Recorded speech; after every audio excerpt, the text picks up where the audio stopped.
We're gonna get started in a second. I know I'm a little late tonight. I didn't know that YouTube was not gonna let me go live from my phone, so I had to wait. We're gonna get started in like another minute. Tonight's gonna be really quick. Oh wait, just kidding. Y'all can't even see me. Hey y'all. So yeah, tonight's gonna be really quick. It's gonna be really just a Q&A / mini little update titled Quicksand, and we're gonna go on with our night and prepare for our week. So I'm gonna give it a couple more minutes for people to log on, and if people come on with their questions or comments about the past week, we'll get to that. If not, I'm gonna give my little update and be out of here.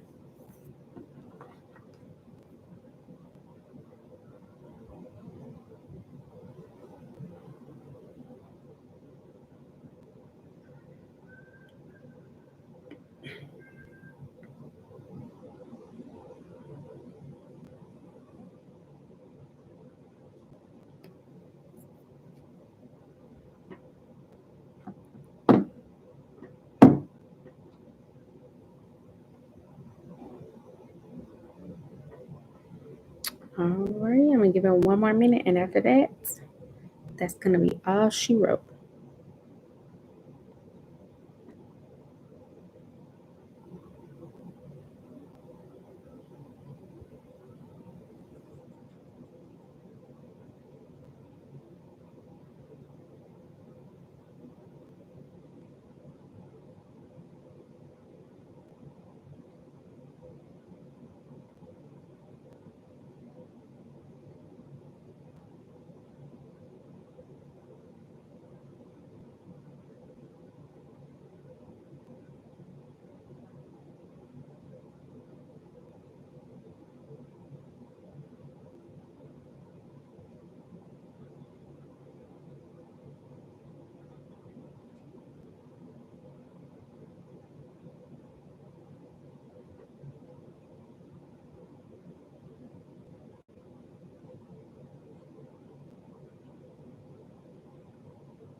Alrighty, guys. So, like I said, tonight is like a Q&A where you come ask me questions about the past week. If you don't have questions, I'm just gonna hop right into just a little update about what God shared with me today on this journey. I'm sure, as y'all can see, I'm not as lively. Grief has hit my family in the past 24 hours. So that's that. I'm definitely going to be talking about that as I unpack it more. Right now, I'm kind of still in the processing. But even in that, today, God was really just dealing with me about quicksand, like literally over and over today. I kept hearing quicksand. So I'm like, God, what are you saying? And so basically, when we see quicksand, it is the combination of sand and water, when the water cannot be released from the sand, right? Basically. And so I was, just explaining my heart to God today. And I was just like, I'm somewhere between emotionally raw and emotionally numb. Like I feel stuck, like I'm just in this solution where I can't move. And that's when I heard quicksand. And so I was like, man, like I'm just stuck, right? Like I don't really know what to do. Like at one moment I'm crying uncontrollably, the next moment I'm just like, all right, okay, cool, knocking it off my shoulders or whatever. I mean, not really, but you know what I'm saying.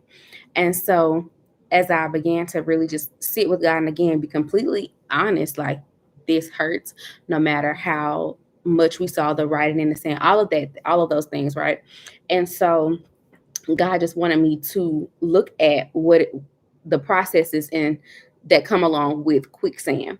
And so when we look at quicksand, it says you sink when you start to panic. But once you relax, it allows you to float. And so it was in that moment, God was just like, pain can make you panic. But when you rest, it's not because there's the absence of pain, but there's a level of resolve for what's in you to carry you. Because it says that your body begins to float when you stop wrestling against it's not a solution, but the solution of quicksand, right? And so that just really spoke to me because it's like, yes, this is painful. Yes, this is very hard, but I'm not fighting against it, which is completely different than any other encounter I've had with grief or death.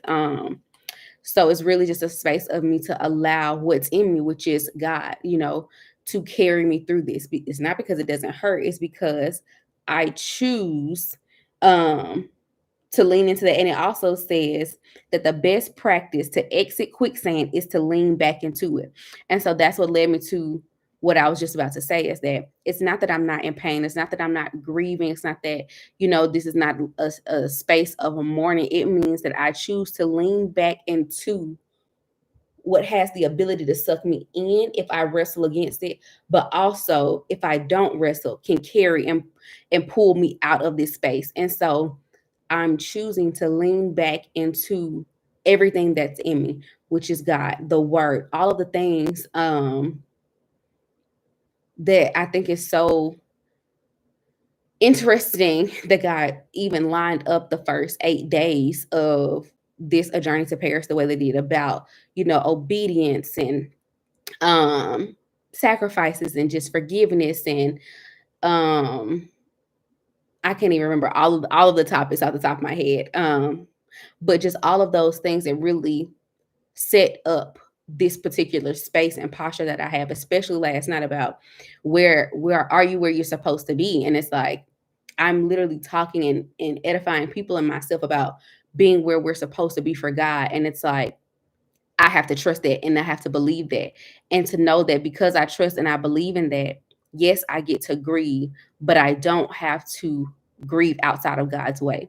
And so that's why I'm saying I get to lean into this solution um rather than to allow it to suck me in, because we know that it's a very slippery slope when we don't allow God's way and his principle to be applied to our lives. We get sucked under. The enemy is very cunning. He is looking for any entry point to our lives. And so when we start to tussle and wrestle and get what's the word, Lord, get agitated or bothered by what we're in, it allows us to go deeper and deeper, when really we just need to sit there and be like, okay, I don't necessarily have the solution, but I know that my body is naturally going to do what it needs to do to get me out of this situation.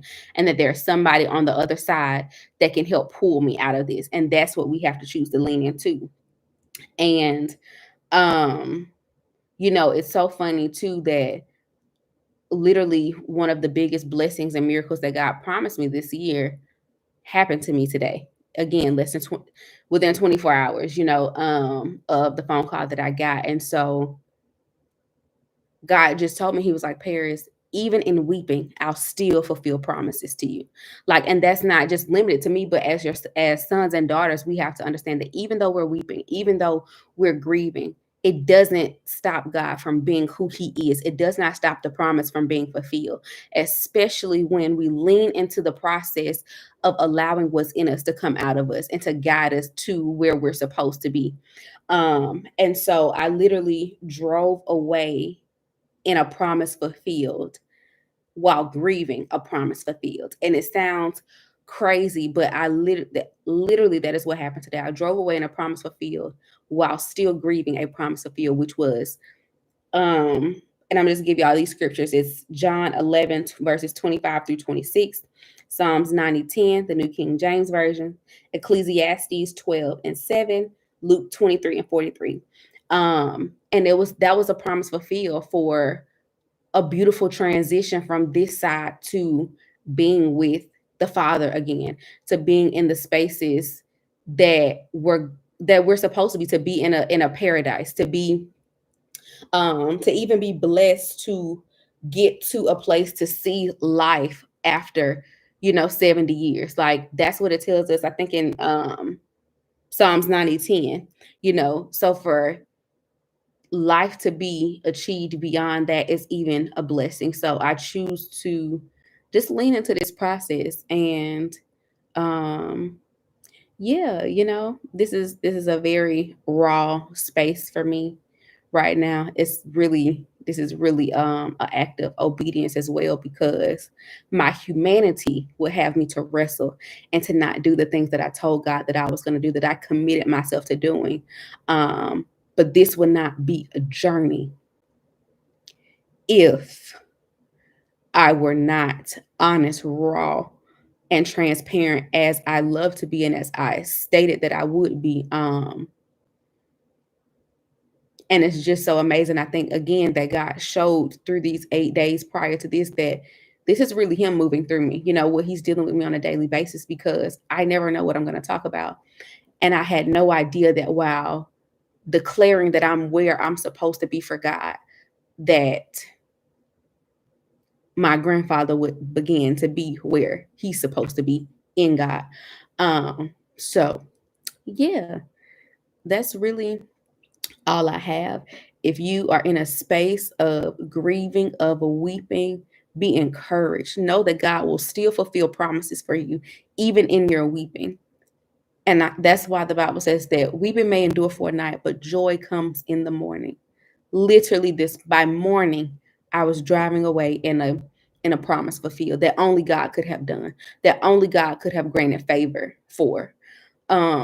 So if you're in that space, if you feel like you are in quicksand, you are stuck, you don't know if you are emotionally raw, if you're emotionally numb, you just don't know, you just feel stuck in the motion of in the thick of it, right?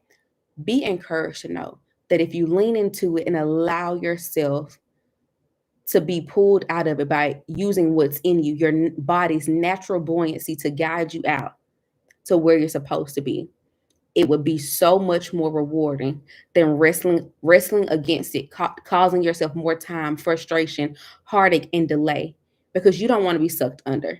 You don't want the enemy to have any access to your life. And even though it hurts, again, it does not mean that the pain is not there. It means that you choose to believe the truth of what God said, what He promised, and who He is above any lie and any point of pain that you have endured. So, um, yeah, I pray that you guys are encouraged. I pray that you rest in what's within you, and to know that that is what's going to carry you, and that God will not stop no matter what's going on to fulfill His promises to you. He means what He said, that His promises are yes and amen. And so I just pray that you guys receive that. I pray that you feel that, and that you just stop wrestling. So I don't see anybody on here with questions, comments, or concerns. So I'm going to hop off. I just wanted to, again, be obedient with going live as I committed, having this raw conversation in real time. Like I said, I'm for certain that this is going to be something that I share in totality as God processes me through it, to be able to articulate it in a way that will minister to myself and other people. So again, thank you guys for joining me on this journey. Yeah, here's to another day, another journey. Love y'all. Bye.